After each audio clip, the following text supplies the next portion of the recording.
Okay, good evening. Welcome to the Agile Coaching Exchange. It is October 2022. Now, we've been working in remote ways for quite a while now, and when we're working in that setting, we lose quite a lot of the things that are really important in how we communicate. And I think it's more important than ever that we think about how we say what we say when we work with our teams. So we're really pleased when we're approached by Scarratt for tonight's session. Scarratt is an NLP practitioner and a clean language expert. And I'm absolutely in awe because I understand she also coaches in different languages beyond English. So absolute hats off to her. So I'd like to pass you over to Sarah Scarratt and Johan Nordin for tonight's session. Yep, thanks Ben and thanks Helen. Thank you for inviting us. We're delighted to be here. I'm inferring that if you're here, you've read some of the blurb. And we're talking about trust, and we're talking about psychological safety, which, as Ben was saying, it's even more important now that we're all working online and we've missed some of that person-to-person contact, some of that information that we get when we're actually in the same space as another person. And before we sort of think about the conditions that need to be in place for there to be trust in teams, we need to be asking, what is trust? And we've probably all got very different ideas about trust, where it comes from, how easy it is for us to trust people, and the kinds of things that happen to stop us being able to trust people. So we're going to put some attention on trust, where it comes from, what needs to be in place for there to be trust, particularly in the workplace. And as with all of the clean language and systemic modelling workshops that we run, this will be an exploratory, a participatory workshop. So it will be great to see and hear as many of you as possible. We'll be in this main room together, we'll be putting you in breakout rooms, and then we'll be giving you a little bit of time for personal reflection as well. So by the end of the session, you'll have some tips for what you and others, by hearing from others, getting curious about what's going on for them, you can then start applying that to the workplace. And Johan and myself will be using clean language and systemic modelling techniques. We'll be inviting you to have a go. I'll be using the chat to put some of the questions in the chat, and then we'll stay behind at the end for about 10 minutes when we can answer any questions that you might have if you're interested in knowing any more. So Johan. Yeah. Before we do that, let's find out what you would like to get out of this session. So we're going to put you into breakout rooms in groups of 3 or 4, I guess, for 6 minutes. And we're going to ask you a question that you will discuss. And the first question that we will ask you is, for this session to go just the way you would like, it will be like what? Yeah, hope you had got some conversations going, and we're going to continue. And now thinking about, for the session to be, before I say that, in the next, we're going to send you back in the breakout room, and we're going to reshuffle the groups. And when we're doing that, there's no need for you to recap what you talked about previously. So just go on and answer the question I'm going to ask you, and move on. And the question this time is, for the session to be just the way you would like, you need to be like what? Welcome back. And let's move on to the last question in this setup. And now thinking about, what kind of support or resources do you need to be the way you would like it to be? Yes. Welcome back. And thinking about what you've been talking about, is there anything we need to know now that you need for these sessions to be the way you would like it to be? Shout out or maybe write in chat. Well, I mentioned a cheat sheet on the most applicable or commonest clean language questions in our group, and that's what I would like to take from this session, whether in terms of an actual document or a few of those questions that some of which I've heard today. Yeah, that's what I would like to take to make this session useful. And when do you want that, Femi? Is that something that you're happy to have after the session or that you'd like to have now? After the session will work. Okay, so cheat sheet of clean language questions, useful input, sharing materials at the end, exploring trust and hearing lots of different versions of it. And earlier on, just before someone went into the breakout rooms, they're asking for an agenda. So just very briefly, in a moment after we've collated your any support and resources that you need, we'll be getting 6 of you to volunteer to sort of be our little group while the others are observers, and we'll be asking you about trust, and then we'll be putting you in breakout rooms again so that you can have a little bit more time to think about what needs to happen for there to be trust, to bring your own experiences to the group. Ways to introduce to a skeptical team, space to speak to each other about using clean language, resources. Share, we kicked off the session with those particular questions, our meta rationale. Let's do that very briefly then, because we're super aware of time. What's it been like for you so far? So we've been together for 20, 35 minutes. What's it been like? Well, in my last breakout room, we're beginning to have breakout room fatigue. And we all said we wanted to know what this is about, and so that we understand what else is going on. And you've given us a piece of that. So. Okay, so a bit of breakout room fatigue. We've got somebody saying who feels we haven't started yet. Who's got something different again? What's it been like so far for you? I really enjoyed the breakout session so far, and especially with the set of 3 clean language questions which were kicked off, and sharing experiences and what do we know about clean language. I really enjoyed this, both all conversation, all 3 ones actually already. Okay, so we've got a couple of +1s in the chat, so I'm figuring that there's a couple of people who also feel like we haven't started, and we've heard from Conrad, and for him, he really enjoyed it. And Rebecca, for you? Yeah, I'm thinking it's becoming clear who's more familiar with clean language, and if you're not familiar, I think it's been a little more, that's maybe where more of the why haven't we gotten started sort of the you're doing it right now thing maybe hasn't completely come through yet, but I think there's a lot of folks that maybe haven't spent much time with clean language. So I think it will come together. Some people, noticing that some people don't know much about clean language, and they've perhaps come to discover the clean aspect, an assumption maybe that it's about not being offensive, using swear words or dirty language, and noticing that we've already started because we are doing this stuff already. Bettina noticing how the different questions focused the mind on something different every time, and we could spend a lot more time going into the meta observations of the clean setup. So what we've just done is called a clean setup, and we do it generally to start off meetings like this.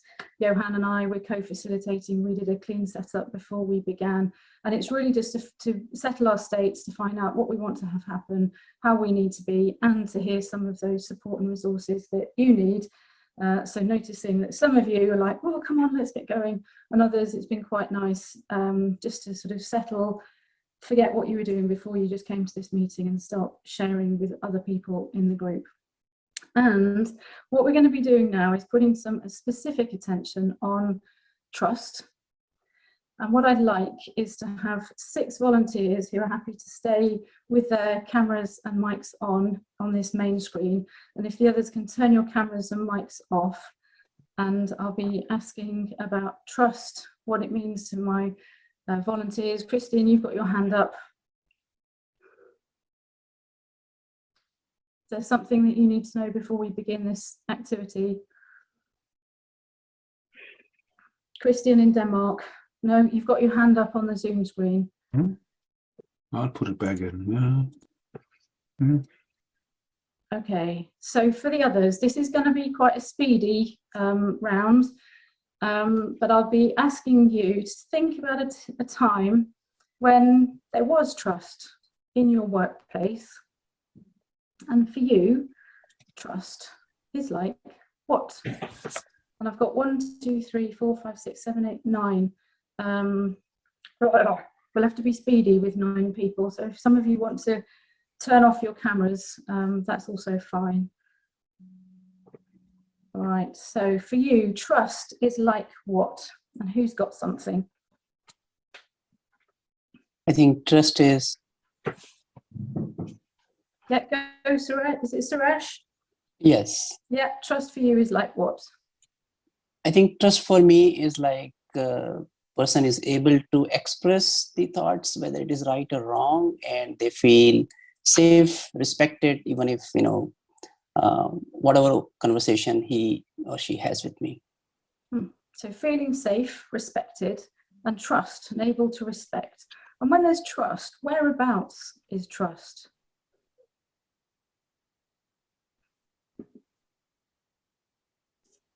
Is it a feeling? Trust is in your heart. So for Louise, it's in your heart. So let's just check in with Suresh and see if it's the same or different. if the person is feeling respected, that means he trusts that, he is not disrespected because he is wrong or because he is not able to meet my expectation, because the perceptions are different, but still he is able to express whatever she feels is correct. So there is a trust that, even if she is wrong, she will be respected and she will learn something new. There is a curiosity to know more about each other. Okay, so curiosity and a trust that they're respected, even if they're wrong. And for you, Louise, trust is in the heart. Yeah. Yeah. And is there anything else about that trust when it's in the heart? It's certainty. It's certainty that whatever happens, you'll be supported and things will work out. And is there anything else about that trust? Supported, things will work out. It's just completely there. And it's completely there. And I'm dying to ask you where it comes from, but that'll be for later in the breakout room. So it's in the heart and it's a certainty completely there. And who's got something different again? John, you're on mute. Sorry. Remembering a team I was in a while ago, actually, there was a lot of knowledge about each other, and we could almost know what each other was thinking. Sometimes we kind of knew what each other stood for, and there was complete trust that we all wanted the best for what we were trying to achieve. So lots of knowledge about each other and wanting the best and knowing what you are wanting to achieve. And when there is that trust, then what happened? We kind of preempted problems happening. So things were very smooth on the whole. If something did go wrong, we could be kind of humorous about it. It wasn't too heavy. People didn't jump into blame. So if one of us made a mistake, it was okay, because there was trust. So not too heavy, preempting problems and not jumping into blame, and knowing there's a lot of knowledge about each other and what you all stood for. And Orlando and Christian, for you, trust is like what? It's connected with being relaxed, connected with psychological safety as well. And there is trust, there is usually joy, people are happy, there's a nice energy vibe between people. And I'm not thinking about the heart, it's also about the belly, when you meet someone that you don't like or you don't trust, sometimes you get this feeling here in the belly, and that doesn't happen with when there is trust with the people you are with. It's you can say you don't have blocks on the things you want to say. There's flow. There's joy and happy and flow, and there's no blocks on the things you want to say. And when there's trust, what happens to those blocks when there's no blocks? Do they go somewhere else? Do they disappear? Whereabouts are blocks when there's trust? I don't know. We don't think. I don't think about them. You just don't think about them. I think it's yeah. And there's joy and happy. And for you, Christian? So when I think about the best workplace I have had, where I think we had a lot of trust, I think that the things that made it, by the way, that we had a very strong feeling of I'm a teacher, and sometimes teachers are lonely because my class and are stupid when they have me, and we had this feeling of we have a class, we have to do things, but so we had this purpose, and we had also had fun with it, but this feeling that we had common cause, and that's what we did, and that what we was and we like each other too. We if we could, we eat together when we had time for it. So we had this idea we liked each other too, and in this environment I felt very much that my ideas and other ideas could thrive, and you could say something, and if it was not good, it would just be put aside, and then we take something else. So this feeling of it's smooth and flowing, I think would be the part of it. But because we had this common idea or purpose, we make this, and we were proud of it. Yeah. So there's a feeling of we and a liking of each other, and if you could, you'd eat together, and a common purpose. And anything else about trust? As for me, that makes my brain bigger. I can access stupid ideas or crazy ideas, knowing that they'll be at least listened to and maybe discarded. But sometimes I don't know what I say before I've said it, and then it's nice to be allowed to say it and see what happens. So for Christian, we've got it makes my brain bigger, and I can access and say these crazy things, and it will be accepted, and that purpose and that sharing. And Orlando, there's a joy and a happy and no blocks. And for John, it's not heavy, there's no blame, and there's a common understanding. And Louise, it's in her heart and certainty. And for Suresh, a respect, even when I say things that maybe are wrong. And when there's all of that, what are you noticing already about trust?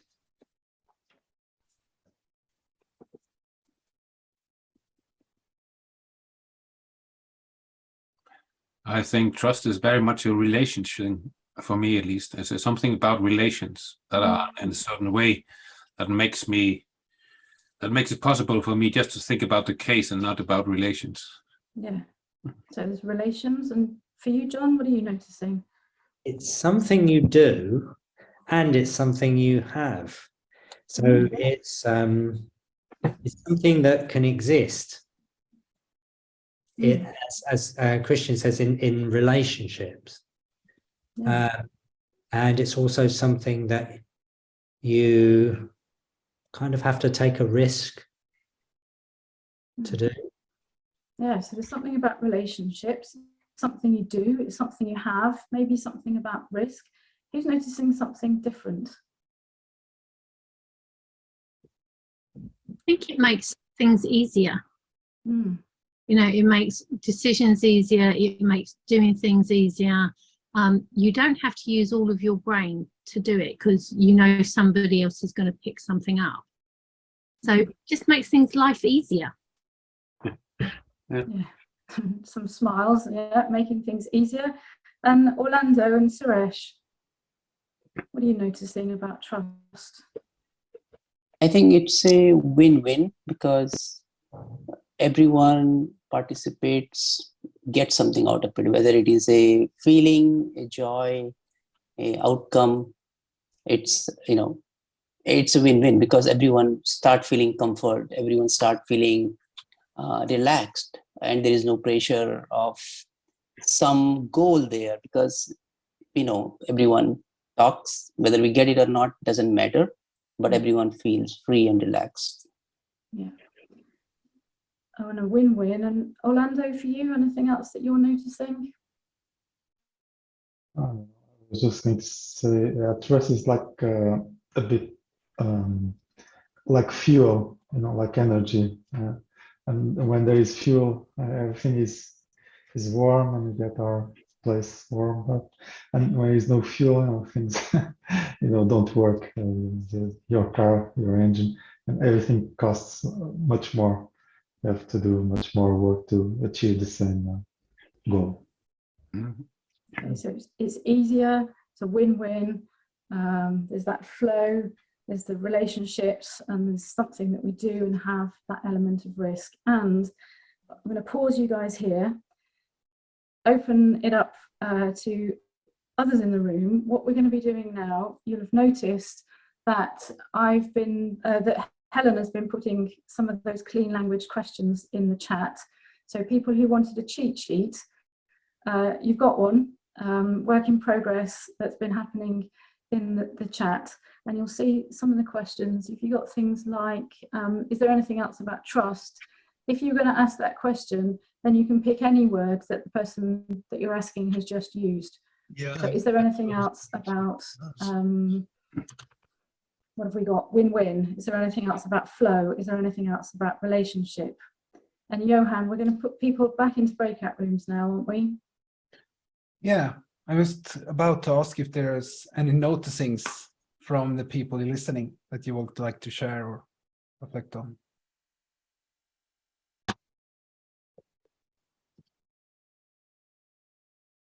Okay.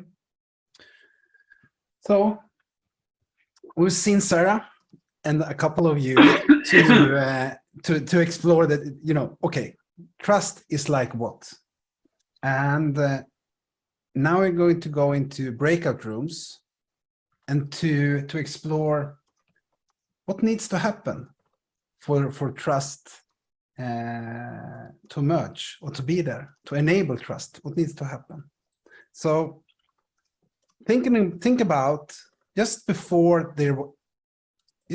trust was created and just after trust created, and think about and have a chat about what enabled that trust to happen. Okay.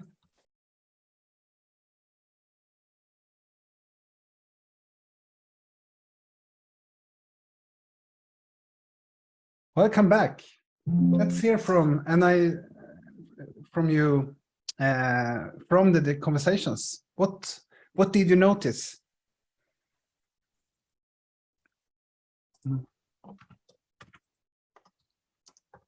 You can, yeah, Tosin. Hi. From the conversations, I noticed that we were actually doing clean language. Or I couldn't figure it out before the breakout room. It just I didn't identify it, or it didn't make sense to me. But Lindsay was able to break it down, or her experience helped me to kind of understand that was what we were doing. But now I don't have the questions from before, so I wanted to go back and have a look at the questions. Realized we were doing clean language and want to go back and look for them. Don't have them now. Who's not noticing something different? I think our group was getting more comfortable with each other as the time went on. What did you see or hear to let you know that you were getting more comfortable?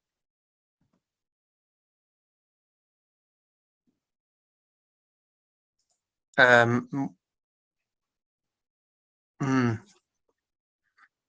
was going to say there seemed to be agreements, although that's, but there was acceptance of different ideas.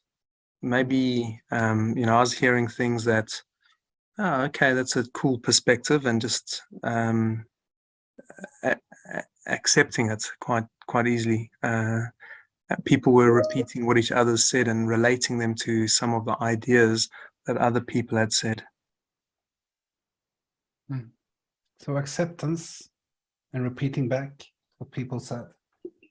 I think one key aspect was we had a shared goals. So we all understand what we are going towards, what's the motivation we have. what is we are trying to solve.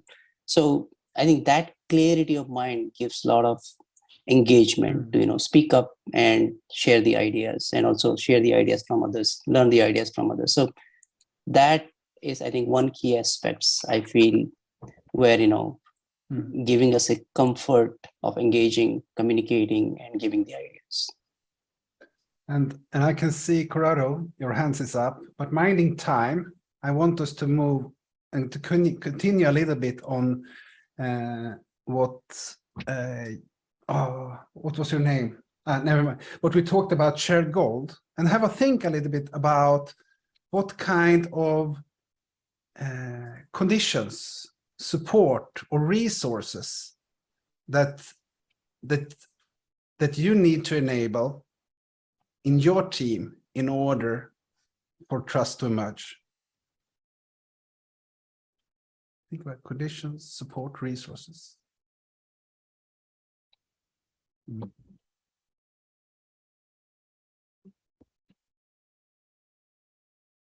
In your team.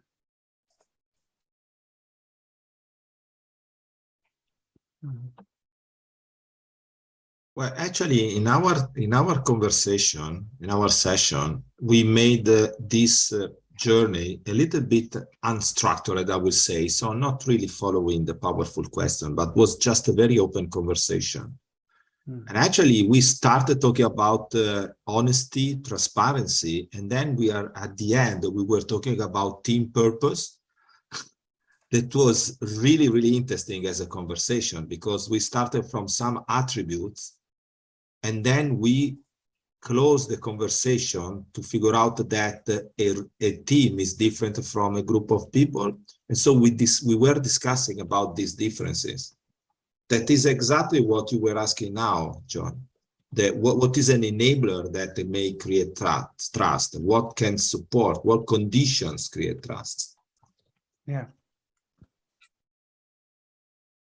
I think one of our teams, we said the enablers would be time and space in order for connections to grow and become deeper, if you like. Time and space for connections to grow deeper. And now, just take a couple of seconds to think about what we've been doing today in this session. And if there is anything that we've been doing that could enable trust. And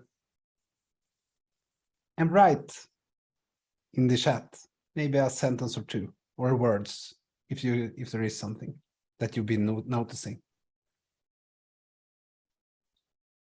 And I'm handing over to you, Sarah. Yeah, so really, really aware of time. Like we said at the beginning, we will stay, Johan and myself and Benjamin will be staying on for another 10-15 minutes. If you're interested in more of the theoretical side, if you'd like to know where clean language comes from and the particular branch of clean language that we use, which is called systemic modeling, which is working with teams, enabling teams to work out how they're working at their best, things that they could do better. So if you want to know more about clean and systemic modeling, please do stay on. I've put some resources in the chat. And just before you go, I'd like to invite you to think about what you know now, either about trust or about clean language, that you didn't know before, and what's one thing that you'll be doing differently.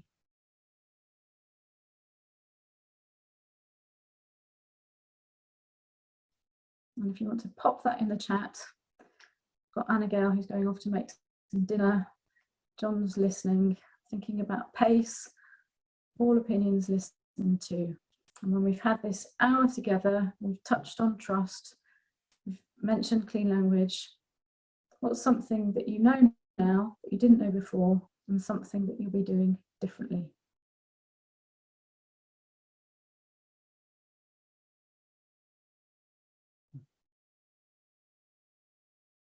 So Rebecca likes the repeating back. It's going to have a go at the clean setup. So go for it, Rebecca. Think about meeting, weekend away, this holiday to go just as you'd like it will be like what? You can use it in work, you can use it in your family life, listening, knowing it will be heard, repeating back. You might trust people at work, but not as social beings. Yeah, a mind of clean language and a potential icebreaker need more practice. So I've put some details in the chat. Johan and myself and another colleague run an activity or an event called Dive Deeper, where we take a theme. This month it's November, it's Remembrance Day in the UK and in many other countries, and we're just aware of history and British politics, let's not mention it. What can we learn about history? What can we learn about the past? We've all had this experience of the pandemic. Perhaps some organisations are in a big rush to put it all behind us, and other organisations are sort of thinking, okay, what have we learned? How can we take what we've learned during this pandemic and apply it to our work now?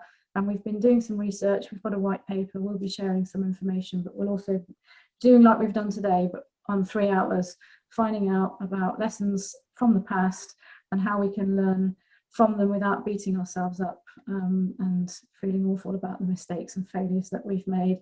And then in December, we'll be doing a setup for Christmas. You might be going away, you might be having in-laws coming to stay, you might be having your kids home or traveling for Christmas to go just the way you'd like. It will be like what? So if you're interested in joining us, it's divedeeper.org.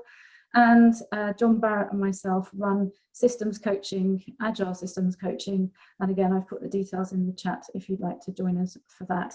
So it's 32 past. Thanks for your participation. I hope it's been useful. It's been a taster in trust and clean language. And if you do want to stay and have other questions. Thank you. Very welcome. A little bit of interference there from somebody. Okay, so this is. Don't know where that's coming from, but I think Ben's just muted it. Thank you. Thanks to all those who are in the breakouts. Thanks for the good conversation. So as people are dropping off, are there any questions, things that you're interested, those who've stayed, that you're interested in knowing either about what we've done or about clean language? Pierre. It was just a question. If it's possible to share the framing, because it's interesting how you were framing the topic, the theme. If it's possible, otherwise it's a.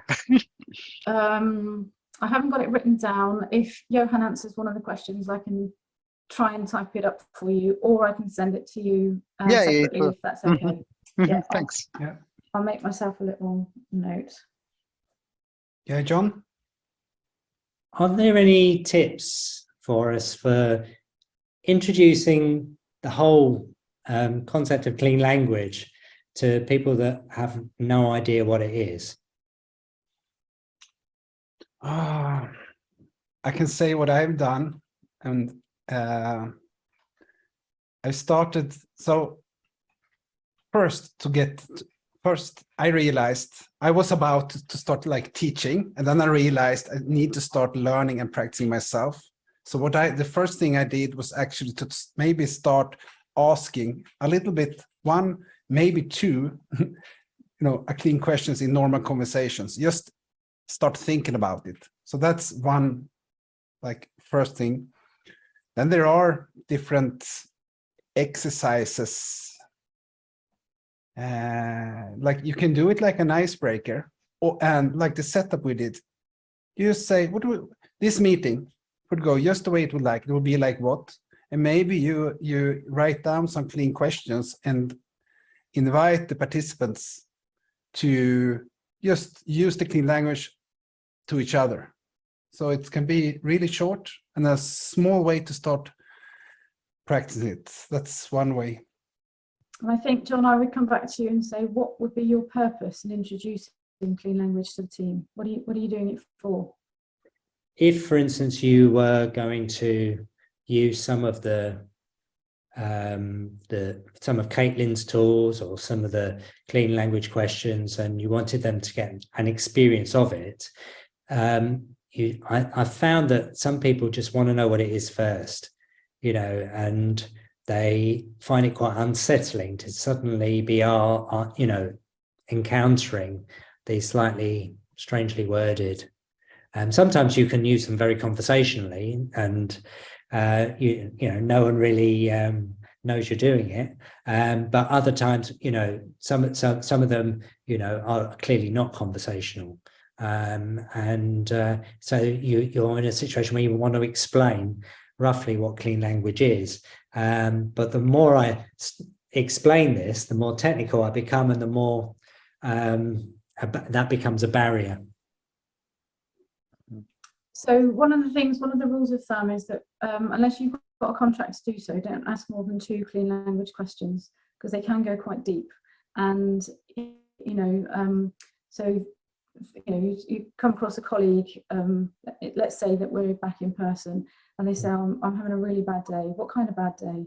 Anything else about that bad day when you're having a bad day? And all of a sudden you've taken them to a place where they didn't agree to go. So the first rule of thumb really is be really aware. There's the clean questions and there's a clean posture. So what am I asking these questions for? Is it my curiosity, or is it because I want to ask them some? So you can always say, you know, well, I've done this thing called clean language. Would it be okay if I asked you a couple of questions? But I would still only ask them 2 or 3 questions unless you've got an explicit contract to go into coaching, you know, there and then. If it's with a team, then again, it depends what's going on. And one of our sort of aims is to start doing it on something that doesn't matter. So we came in today and we did on trust, which is quite a high level engagement. If we were going into another team, we might get them to be talking about elephants or beaches and things that don't really matter, because then we can show. So if I get you all to imagine an elephant and go around the room, you'll all have different elephants, and I'll ask 2 or 3 questions about each of your elephants and then go, what are you noticing? And generally people will say, oh, we're all different, we've all got different elephants, but we've done it on something fairly harmless before we start going into trust, because we start talking about trust and then we could go quite profound quite quickly. So it's just, you know, it's more to yourself, you know, what are you asking these questions for? Are they for your team to get more information, or is it because you want to sort of, you found this thing, and I'm guilty of it myself. We were talking in the breakout room just earlier on. I've done it with my family. Clean language, can I ask them loads of questions? And they're like, Mom, just stop asking questions. So yeah, what are you doing it for? Be explicit and only ask a couple of questions. Okay, thank you. Anything else? Who's got something different that you'd like to know or ask or comment on?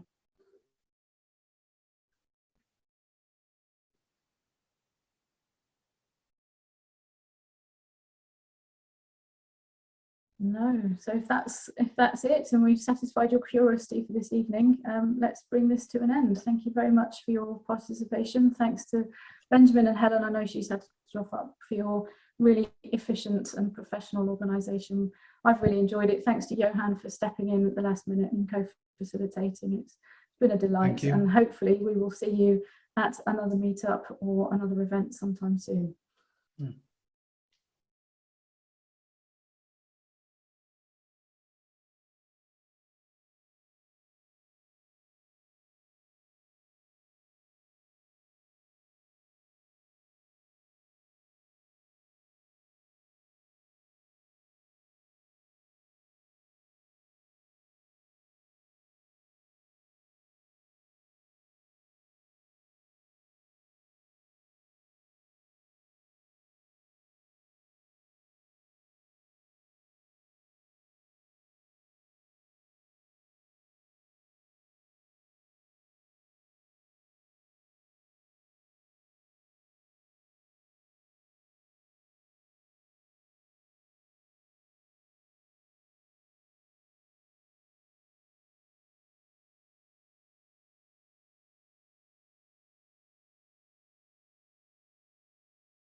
Yeah, Thank you so much. Take care. Cheers all. Thank you very much. Fantastic. For your time. Cheers. Cheers.